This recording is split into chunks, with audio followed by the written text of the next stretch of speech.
시편 100편은 감사의 시라는 제목이 붙어 있습니다. 제목처럼 오늘 본문 5절에서는 감사라는 단어가 사용되고 있습니다. 4절을 보면 감사함으로 그의 문에 들어가며 찬송함으로 그의 궁정에 들어가서 그에게 감사하며 그의 이름을 송축할지어다 라고 외칩니다. 이 구절에서 감사함과 찬송함, 감사하다와 송축하다가 대칭되고 있음을 알 수 있습니다. 이런 점에서 시편 100편은 여호와 하나님께 감사와 찬송을 하라는 의도로 지어졌고 사용되었다고 볼 수 있습니다. 오늘 본문 시편 100편의 시인은 1절에서 온 땅을 소환하며 여호와께 즐거운 찬송을 부르라고 명령합니다. 우리가 여러 시편들을 살펴보았지만 여호와 하나님을 찬양하는 것은 이스라엘 사람만이 아니라 모든 민족, 땅과 하늘을 포함한 온 피조 세계입니다. 그렇기 때문에 시인은 온 땅이라고 명명한 것으로 이해할 수 있습니다. 다만 3절에서 시인은 하나님을 찬양하는 이들을 하나님의 백성으로 한정하고 있는 것을 볼 수 있습니다. 3절을 보면 여호와가 우리 하나님이신 줄 너희는 알지어다. 그는 우리를 지으신 이요 우리는 그의 것이니 그의 백성이요 그의 기르시는 양이로다 라고 노래합니다. 이 구절은 하나님이 온 인류 모든 민족의 하나님이시라기보다는 이스라엘의 하나님이시라는 점을 강조하고 있습니다. 특별히 하나님의 백성과 양이라는 표현은 시편 95편 7절에서도 사용됐었는데 시편 100편의 시인 역시 당시 이스라엘이 생각했던 정체성을 그대로 반영하며 노래한 것으로 보입니다. 시인은 하나님이 자신들을 지으신 창조주이시라는 사실을 다시 한번 강조합니다. 자신들을 지으신 분이시기 때문에 이스라엘은 하나님의 소유가 되었다는 점을 상기시킵니다. 하나님의 소유라는 사실을 시인은 우리는 그의 것이라고 표현했습니다.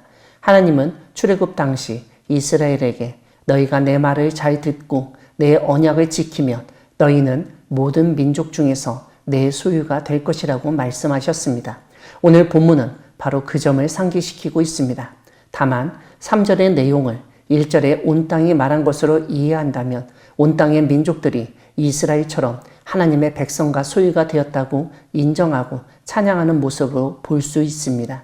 4절은 이스라엘이든 온 땅의 민족이든 상관없이 여호와 하나님의 문과 궁정으로 들어가서 감사와 찬양을 해야 한다는 점을 일깨우고 있습니다. 5절은 하나님께 감사하고 찬양해야 하는 이유를 제시합니다. 다름 아니라 여호와 하나님은 선하시기 때문입니다.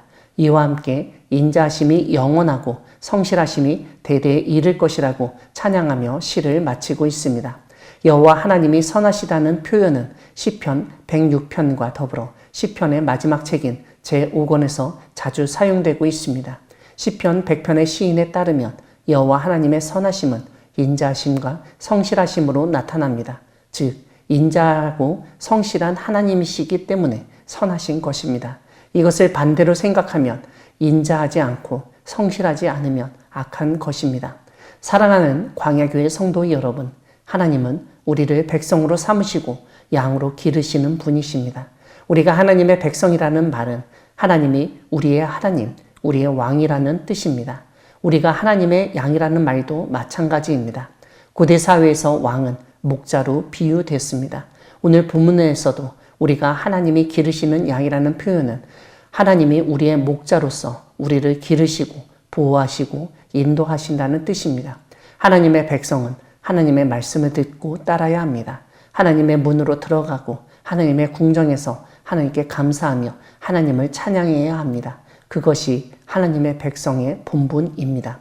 우리를 소유로 삼으시고 우리의 하나님이시며 우리를 돌보시는 하나님께 감사와 찬양을 돌려드리는 우리 모두가 되기를 소망합니다. 아멘.